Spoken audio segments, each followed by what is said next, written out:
Olá, eu sou Chico Chinó, consultor do Movimento Bora Andar, uma iniciativa da WWF Brasil.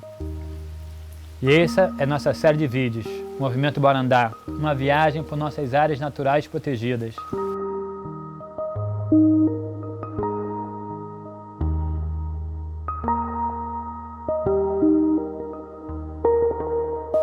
Beleza, áreas naturais protegidas. Mas protegendo o quê? Protegendo a natureza, a biodiversidade, diversidade de vida e a troca de relações entre seus ecossistemas. No caso do litoral norte de São Paulo, aonde está situada Ilhabela, estamos falando do bioma de floresta tropical, ou seja, um bioma numa das faixas tropicais do mundo, muito calor e muita umidade. Nesse caso específico, a Mata Atlântica, com esse nome porque ela percorre o litoral brasileiro de norte a sul, vendo desde o Rio Grande do Sul até o Rio Grande do Norte, em alguns lugares entrando mais de 500, 600 quilômetros para dentro do continente. Mata Atlântica, um dos chamados hotspots de biodiversidade. O que é isso? Um dos lugares em que a biodiversidade bomba no mundo, pujança, muita diversidade de vida, muita diversidade de seres, diversidade de troca de energias. Mas o que fez esse lugar ser tão rico para tanta biodiversidade? Milhões de anos atrás, você tinha uma faixa continental enorme. De repente, por causa dos movimentos do magma lá no fundo da Terra, essas duas placas, plec, se separaram. Separaram e começaram a abrir o que hoje é o Oceano Atlântico. E nessa separação, ela foi se quebrando assim. Imagina um biscoito, creme cracker se quebrando, vai se quebrando vários pedacinhos, isopor se quebrando, vai formando esse degrau. Então vem vários degraus, desde o fundo do Oceano Atlântico até chegar na Mantiqueira. Aqui no caso do Sudeste brasileiro, né? Então vamos pensar no seguinte, um degrau já é a plataforma continental brasileira. Desce, já tem um degrau as ilhas litorâneas, Ilhabela, Ilha de Anchieta, Ilha das Couves, Ilha Grande no Rio de Janeiro e várias outras ilhas.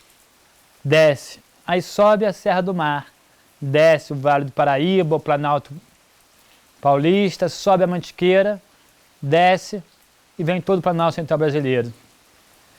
Nesse momento, há uma ampla variação altitudinal, ou seja, uma variação de altitude, porque você vem desde o nível do mar até mais 2 mil metros de altitude. Então tem uma variação latitudinal, uma variação de latitude, uma variação que vem desde o Rio Grande do Sul, uma latitude mais baixa, até chegar ao Rio Grande do Norte, uma latitude mais alta, já pertinho do Equador. Então você tem uma enorme gama de temperatura e regime de chuvas diferentes. Com isso, vários tipos de planta ou vários tipos de animais vão existir apenas em algumas das faixas da Mata Atlântica e não em todas. E outros não, vão pegar por toda a Mata Atlântica. Lá no início ainda tem uma outra coisa muito interessante, que é o que chama de os refúgios do Pleistoceno. O que é isso? Pleistoceno é a era geológica anterior à nossa era atual. Nessa época, a Terra passou por vários momentos de glaciação, esfriou e depois esquentou. Esfriou e depois esquentou. Nesse momento em que a América do Sul está vindo cada vez mais para a região tropical, que ela estava lá embaixo, no Ártico, e ela está nesse momento de abertura do Atlântico, migrando para a área tropical do planeta, para a quente do planeta, o planeta está esfriando e esquentando de acordo com as eras glaciais. Quanto mais frio, a floresta tropical não consegue viver. Então ela se encolhe em vales próximos ao mar, em vales que mantêm ainda o calor e a umidade que é necessário para uma floresta tropical manter a pujança de vida que ela tem. E depois se expandia nas épocas de calor, e com isso plantas que estavam 100, 200, 300, 400, às vezes 1000 anos, 2000 anos, 100 mil anos sem se encontrar, se encontram e trocam seus genomas, trocam suas sementes com uma outra carga histórica. E com isso começa a aumentar cada vez mais a diversidade genética, a diversidade de animais e de plantas nesses encontros, nesses refúgios. Por fim, América do Sul chega na sua área tropical bem no fim do Pleistoceno e o começo do Holoceno, nossa atual era geológica. E nesse momento é exatamente o momento que a gente chama de interglaciação, o momento que você está entre duas glaciações. Então a Mata Atlântica está expandindo, está bombando. Os animais e plantas que não se encontravam há 100, 200 mil anos estão se encontrando, estão trocando seus genomas, estão trocando sua diversidade. E nesse momento acontece uma coisa interessante. Chegam os primeiros seres humanos na Mata Atlântica. Os sambaqueiros. Um povo caçador-coletor. Um povo que vivia de coletar mariscos, coletar frutas, e aqui e ali conseguiam pegar pequenos crustáceos e pequenos mamíferos. Faziam um grande monte de concha onde faziam seus acampamentos. Os sambaquis. Até hoje, vestígios arqueológicos muito importantes por toda a região da Mata Atlântica. Interessante notar que nesse momento de interglaciação também, o mar sobe. E vários pontos que eram terra viram ilhas, como é o caso da ilha de São Sebastião, do arquipélago de Ilhabela como um todo. E nesse ponto que a Mata Atlântica se difere do resto, cria-se um momento de endemismo. Um lugar onde diversas espécies que não conseguem cruzar o canal só vão existir ali. E é nesse momento que o mar está subindo, que a floresta está se encontrando, que os sambaqueiros estão chegando pelas planícies costeiras do que hoje é a Mata Atlântica. Eles vêm chegando, eles vêm mudando a paisagem por onde eles estão passando, de maneira bem leve, porque eles eram caçadores e não passavam muito tempo no mesmo lugar. Depois de um tempo deles, chega aqui a segunda leva de seres humanos. A invasão tupi no território sambaqueiro. A invasão dos povos do Cerrado, os tupis guaranis, em suas diversas etnias, seus diversos povos que existiam. E com isso, eles têm uma outra tipo de civilização, com armas, moradias e agricultura com tecnologias mais avançadas que os sambaqueiros. E com isso eles dominam e exterminam os povos sambaqueiros. E aí eles começam a alterar a paisagem da Mata Atlântica. E aí vem uma frase que eu gosto muito, que é do David Thoreau, que fala: o que nós conhecemos como natureza intocada nada mais são que os sinais de uma civilização que não conseguimos ler os sinais. Os primeiros indígenas derrubam a Mata Atlântica para fazer suas aldeias. Em volta dessa Mata Atlântica, eles plantam espécies comestíveis, espécies aptas a fazer oca, espécies aptas a fazer canoa. E com isso altera a composição florística da área. Hoje em dia, em alguns lugares, você consegue fazer um estudo de onde tinha aldeia indígena antigamente, pelo carvão no solo e pela diferença florística da área. Então eles alteram a composição da Mata Atlântica. Fazem caminhos, os peabirus, ligações de aldeia para aldeias, que vão marcando um intercâmbio pelo meio da Mata Atlântica. E uma troca de conhecimento muito rica da floresta, uma verdadeira biblioteca viva. Por fim, em 1500, a terceira leva de seres humanos chega na Mata Atlântica. A invasão europeia no território tupi-guarani. Uma invasão muito forte. Inicialmente, os portugueses chegaram na Mata Atlântica com o intuito de fazer daqui um caminho para as Índias mais rápido do que o já conhecido. Mas ao ver a riqueza e a pujança que aqui tinha, e com a descoberta da prata e do ouro nos Andes, os portugueses começam a se interessar mais pela terra de Veracruz e começam a fazer diversos portos na região. Um deles, o Porto de São Vicente, bem próximo ao que hoje é Ilhabela.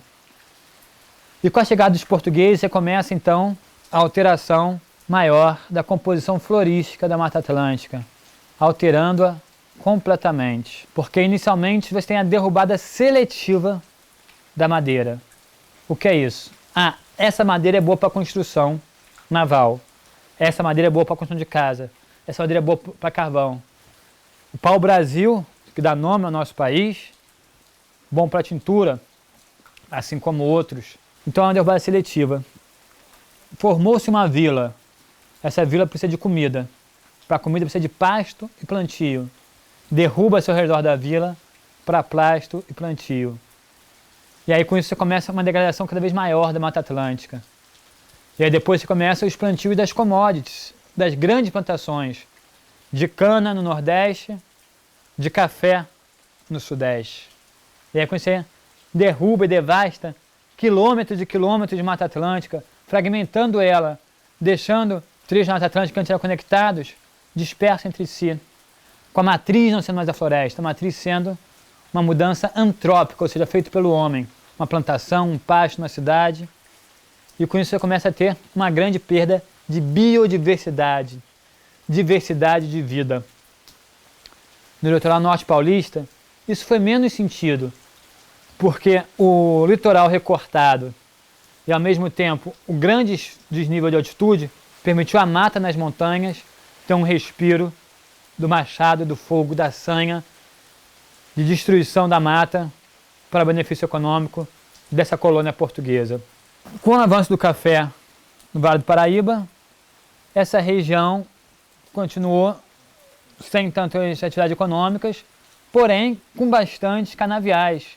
Ilhabela toda tinha canaviais, que faziam engenhos de cana-e-açúcar, que transportavam para o continente. Os grandes canaviais do Nordeste exterminaram praticamente a Mata Atlântica de planície, que hoje em dia quase não tem mais, exatamente por ser de planície, o que fez muitas áreas a Mata Atlântica ser preservada, suas grandes encostas. Separarmos hoje os grandes remanescentes da Mata Atlântica, estão na Serra do Mar, exatamente pela sua grande variação altitudinal, a dificuldade de você fazer dali grandes lavouras. No início do século XX, a devastação da Mata Atlântica desceu para o sul, Paraná, Santa Catarina, onde existia grandes reservas de madeira, araucárias, cedros, perobas, e fez ali dali grandes madeireiras e também uma expansão de soja e de milho que devastaram aquela parte sul ao longo do início do século XX. Na metade do século XX, você começa a pensar na preocupação com a preservação da natureza. E aí você começa a ter um ciclo de preservação da Mata Atlântica e não de destruição. Claro que ainda sendo muito desmatado, claro, até hoje a Mata Atlântica ainda é desmatada. Mas nesse momento você começa também, principalmente a partir da década de 60, 70, com a abertura de estradas que permitam a população do Planalto, da capital, descer para o litoral norte, você começa um movimento de ecoturismo desordenado. Então você começa um outro aproveitamento econômico na Mata Atlântica. Um aproveitamento que vem de você usufruir da natureza para o seu bem-estar, para o seu meio ambiente interno. E você começa então a ter um desmatamento para lote, começa a ter hotéis, começa a ter uma desapropriação de populações tradicionais do seu ambiente, e você começa então a ter a preocupação então em fazer áreas naturais protegidas no Brasil, chamada Unidade de Conservação. Nesse momento, o Parque Estadual de Ilhabela é criado, entre outras unidades de conservação, visando preservar as características naturais da Mata Atlântica. O principal desafio hoje é que a gente consiga conectar esses fragmentos de Mata Atlântica e com isso manter a diversidade de vida. Então, quanto mais nós fortalecermos as áreas naturais protegidas, quanto mais nós fortalecermos as unidades de conservação, e quanto mais nós pensarmos em estratégias de paisagem sustentável, que são paisagens que vão conectar áreas protegidas sem ser área protegida, falaremos disso no último vídeo dessa série, mas a gente consegue fortalecer e enriquecer esse nosso grande bioma, que é a Mata Atlântica. Vamos tentar entender então como protegemos essas áreas? Esse é o tema do nosso próximo vídeo. Bora andar junto? Bora andar.